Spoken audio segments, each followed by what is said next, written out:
Hey guys, this is Abba with CoffeeNCode.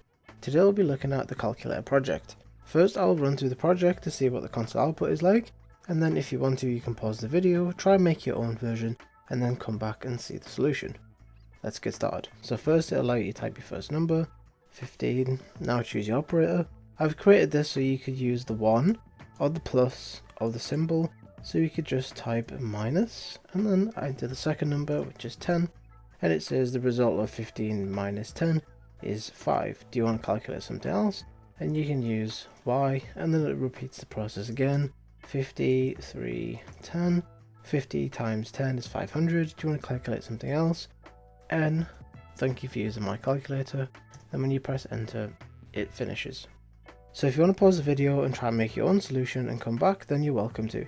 If not, let's continue with the video. So here we are in a new project, and as any video I normally start with a console.writeline, so when we run the program we make sure that it just holds here until we press enter, so the program doesn't just close immediately. So let's start with a welcome message. Welcome to my calculator. That's fine, and then maybe you can add a break line after it just so it looks a bit more structured. So in the output I just showed, I had a message that said enter your first number. It allowed you to type at the end, so we don't want this to be a right line, we want this just to be a right, so then the cursor can flash here and then the user can type it in right there. So we can have a string first number input, make that equal to the return value of console.readline, which will give us everything they've typed into here. And then we need to convert that to an integer, so we could say we want to convert to int32, and then we can place the input inside the parentheses. Okay, so this little block has allowed us to tell them to enter your first number, and then we can read it in as a string, and then we can convert it straight into the integer, which is perfect. What we're going to do now is take the calculator in steps, just so you can understand how we can build something like the output I showed you. So the first step is to get everything working, and then we can refactor it after. So what we can do is we could say enter your operator, and we could say operator input, and we only need it to be a string anyway because it will be something like plus, minus, divide, or times, so we can leave this as a string. And then we need the second number,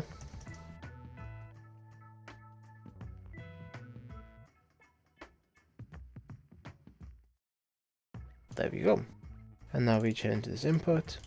So now we start the first number, we've stored the operator, and now we start the second number. So the easiest way to do this from now is to be able to determine what they've typed in. So we have things like .contains for string variables available. So we can say if operator input .contains, and then we can use a plus symbol. So it's saying if there's a plus symbol inside the operator output, then we do something inside these brackets. So let's just copy this down so we can support all of the different operators. We can just copy this 3 times, plus, minus, divide, and multiplication. So inside here we can do the calculations based on the 2 values that we've got here. So we can make a double result, make it equal to 0, and then inside here we could say result equals first number plus the second number. Then we could copy this down several times and just change the operator to minus, divide, and multiplication. And then at the end we can say the result of first number plus a space, and then plus the operator, plus another space, and then the second number, and then we could say is, and then we could add the result. Now if we try to run this program, enter the first number 15, enter the operator plus, enter the second number 30. So the result of 15 plus 30 is 45. It's always good is to be able to space things out in sections, so maybe after this output we can put a new line, or we can just put a new line in front of this, which is probably the cleaner option. So we have something called environment.newLine available, and it's always best to use something like this than to use \n, because sometimes different operating systems can give you different results if you use \n. So it's always best to let the C# engine figure out which one you need based on the operating system that you're currently using. So if we go with environment.newline and we run this again, then you can see it's spaced out slightly. Okay, now it's always best to have a look at our code once it's kind of working to make sure that what we have is as efficient as possible. Now you can notice that these lines of code are very similar. We have a console write, a string input, and a conversion to integer. If you're unfamiliar with this format, please look at the banner above and you can have a look at the video that I go through this. So it's always good to use functions. Functions can be used to pull out repetitive code and make it more maintainable. I have a video on functions if you want to check that out in the banner above. So let's try and do this. So we have two outputs that convert numbers and we only have one that converts the string. So we can make two functions here. So just after the main function's finished, we can create another one called public string read string from console. And then we can input the message. And we've got an error because we haven't returned anything yet because it's expecting us to return a string, but don't worry about that yet. So the structure of how we return something is this. We have a console.write and we have our message, so that can now be replaced with our local variable. And then our operator input is just a generic string because we're just using a generic string here. So then all we can do here is we can just say return console.readline. So then now these two lines become string operator input read from. The function is not available because we need to make this function a static because we're referring to everything from a static context because we're using a console application. So read from console, and then our message can be enter your operator, and then that's it. And this squiggle is because we've already got it already, so we can get rid of this. Now if we just test this on its own, 15 plus 15, now we can see 30 appears. Perfect, which means this is working. Now we can do the same thing. So we have these two lines available that look exactly like we just said, but we also want to convert it to an integer, so let's focus on that. So we can make a public static int read int from console. And again we have another string message, just like the example above. So instead of duplicating these two lines, what we can actually do is we can call this function from inside this function and then convert the result to an integer. So immediately we could just do a return statement and we could say convert to int32, and the value inside here is going to be the return value from this function. So we take the value that's being returned from this function and then convert that to an int32. So what that will do is we call this function, it'll pass the string message into the function as a parameter. This will pass it to the read string from console, and in here we will get returned a string representative of what you typed in the console, and then we wrap that around in a convert int32 so we can return back an integer. You can do this in two steps if you wanted to. It's just a lot easier in one, but it does look a lot more confusing. So you could say string output equals, and then you could take this, place it in here. So after this line is executed, you will now have the content of the console placed in this output string, and then you can place the output string inside the convert int32, and then that'll give us the value back. So now this simply becomes int second number equals read int from console, and then we can place this message inside. So now this becomes one line, and then the same thing for the first one, and we can take this first number output and put it in there. So now all of our code has been shortened down to 3 simple lines. Just a little bit of formatting here, just to make it look a bit nicer. There you go. So now let's make sure that it runs properly still. 15 plus 15 is still 30. That's really good. So now we've shortened our code greatly, and if we wanted to add something in here in the future, then it's really easy to. So now let's make our output a lot better, like in the example I had previously. So I had a message that said Now choose your operator, and then I had several write lines that gave you the options.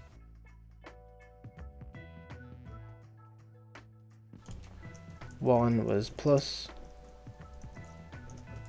the second one was minus, third was divide, and the fourth was multiply.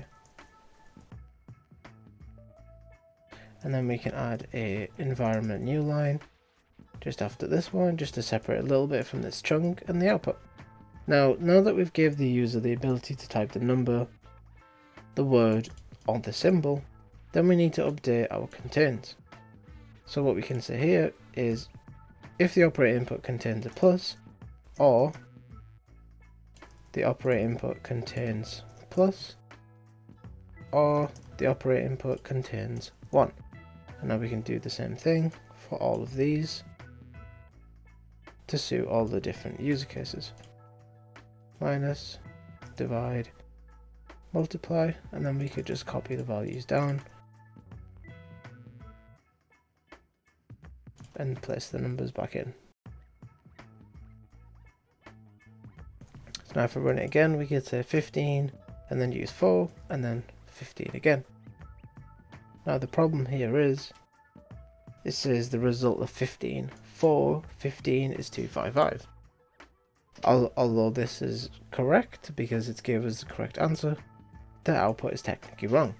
And the reason why it's wrong is because we were just processing it as a string, and then now that we've allowed them to type the symbol, the word and the number, then the output's going to look a bit different. And it's the same thing if you type 15 plus 15, then that looks a little bit better, but we still only want to display the symbol. So what we could simply do is we could take the operator input and then just override it inside here. So regardless of what they type in, whether it's the symbol, the word or the number, it will always be overridden by whatever we choose to write. You could place other words in here, you could use multiply, you could use the symbol, it's really up to you. So if you run that again, 15 plus 15, and then now we get the plus symbol regardless of what we've typed in here. So now that we've checked for all the correct values, what if the user decides to type in 99 and then types in 5? Then the program kind of doesn't really know what to do here. So what we can do instead is we can make a bool and we can call it input correct and make it true. And then at the end of this chain, we could say input correct false. Because if it's missed over all of these statements, then they have to have typed in something incorrect that we don't want them to, so then we can call it false. And then when we go to print the last line of the calculator, we could just say if input correct, then we can continue printing that. Else we could say you have entered an incorrect operator. So if we run this again, we type 15, 99, 15, you have entered an incorrect operator, and again, because these are in blocks, you might want to put a new line in front of that, just to make it a little bit better as well. Just so it looks nicer on the eyes and easier to follow. Just like that. And then now that you've told them, there's an incorrect operator, and then you press enter, and the program just kind of ends. And there isn't really much for the user to do. So what we should do in this case is wrap this entire program in something like a while loop, so we can just keep on looping until they want to stop. So just outside here, after we've welcomed them to the calculator, we can make our bool is repeating, and we can make it true, and we can say while is repeating, and then we can place all of our code inside our while loop. Just after the final result of the calculator, we can have a question that says string repeat input, and we can make that equal to read string from console, and then we can give the user the message of do you want to calculate something else. And then just as we did before, we could use the contains function and we could say it contains y. And then we could say is repeating is true and is repeating is false. And because it contains y, there's a common console command that just lets you type in y for yes, or you can type in yes, but because we're just searching for y, it doesn't matter if they type in yes or y, because it will always pick it up. So now if you try that, enter your first number 15, then we say 99, 15, do you want to calculate something else? Y, and then it loops around again. There we go, and then if you press N, then it closes the program. Perfect. So if we try rerun this again, we say 15, 1, 15, then it still outputs correct. But what if in here we type a capital Y? That actually means we've ended the program, because it hasn't detected the fact that we've got Y. And because this is a direct comparison, it's trying to find a lowercase y. So just before we continue, let's just put a thank you message using this call. So we can see here, if we use a capital Y, then it actually shows us the output and then our program finishes. Which means it's trying to search for something that is exactly a lowercase y, which is problematic because we don't want to have another statement in here that contains y. That's not necessarily a problem, it's just very sloppy, because we have this function inside C# for strings and it's called toLower. So if you just forget about this for a second, for all strings you can press a dot after it and you have lots of stuff inside here. But the main one we're going to focus on is toLower. So that'll give us the lower equivalent of repeat input, so then we can always compare the lowercase y, because then it doesn't matter if they type an uppercase y, because it'll always convert it to a lowercase y. So if we try that again, 15, 1, 15, and then we type capital yes, and it's still looped around. There we go, and then we can press N, and then our calculator finishes. When we have cases where you have an if statement, and then an assignment to true, and then else an assignment to false, you can actually rewrite this very, very short. So, if this returns true, then the value returns true. If this returns false, then this will execute and it'll send a false to is repeating. So that is also the equivalent of just saying this. You're assigning is repeating the outcome of this condition. If the outcome of this condition is true, as it is here, then we just assign is repeating to true. And if the outcome of this condition is false, then we assign is repeating to false.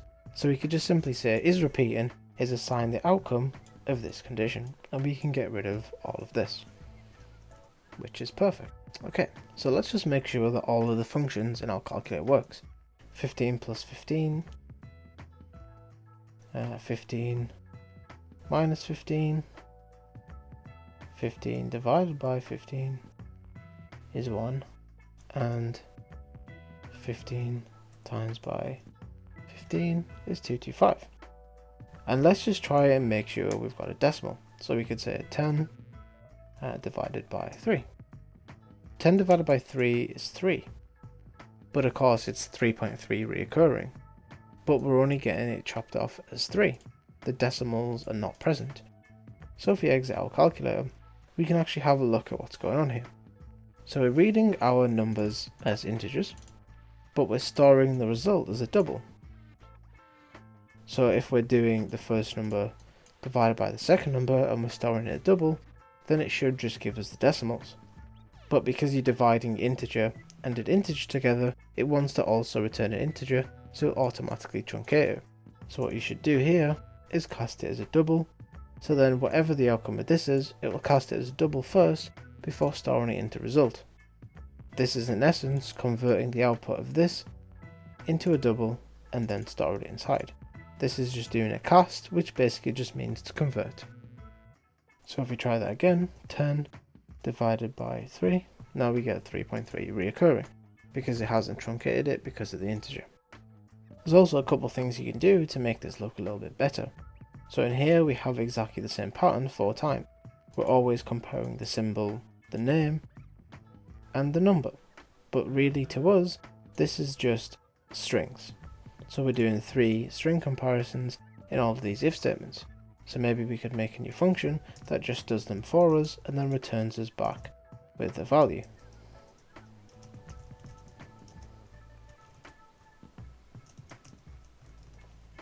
So we have a string symbol, a string word, and a string number. And then simply we can say if, and then what we also need to add is the comparison. So we can say if the comparison, if actually we just copy one of these lines inside, it'll make things a bit easier. So we can change the operator input to comparison, and then the first one is the symbol, and the second one is the word, and the third one is the number. And we can get rid of the half if statement we wrote, and we could say if this, we can return true, else we can return false. Perfect. Now we could replace this. Check conditions, and the first parameter is the symbol, then it's the word, then it's the number, then it's actually the string that we're comparing, which is operator input. Yes, so now we can copy this and then use these values for them.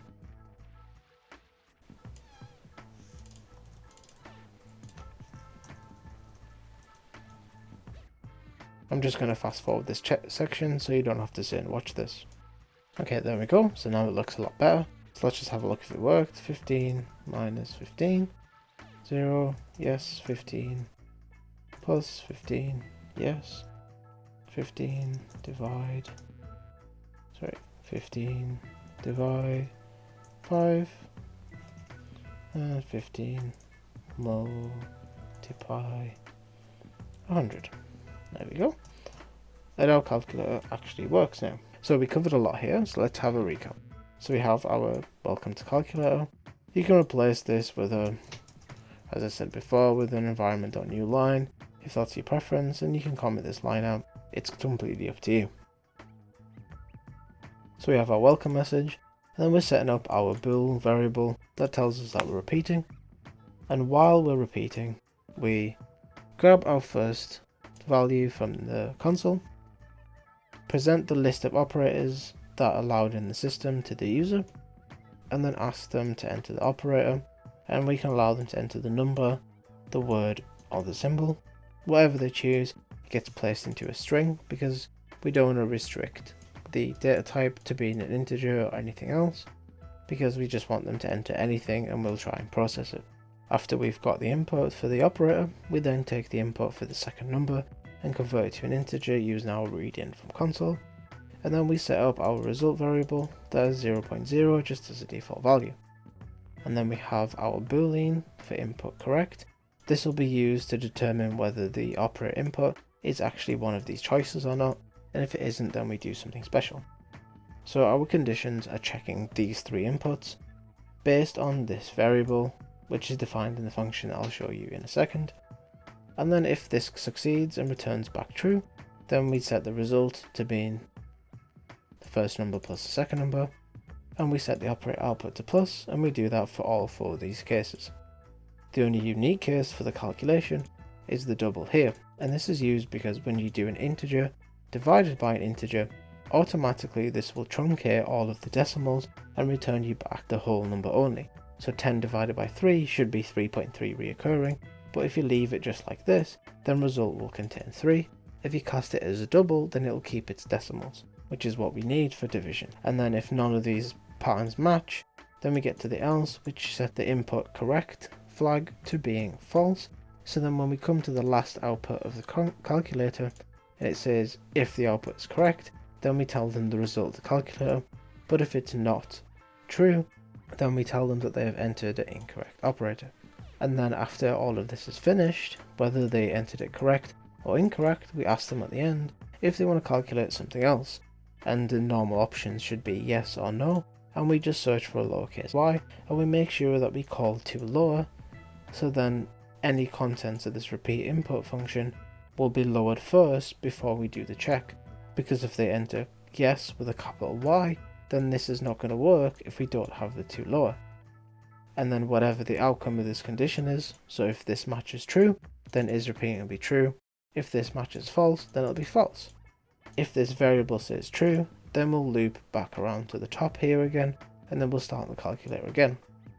If they decide to choose no at this question, then it'll finish the while loop here, and then it'll come to this, and it'll give them the output message, and then we'll just set up this read line until they press enter, and the program will close. I'll be uploading the code to GitHub so you can see the entire project. Thank you for watching. If you have any questions, please let me know and I'll get back to you.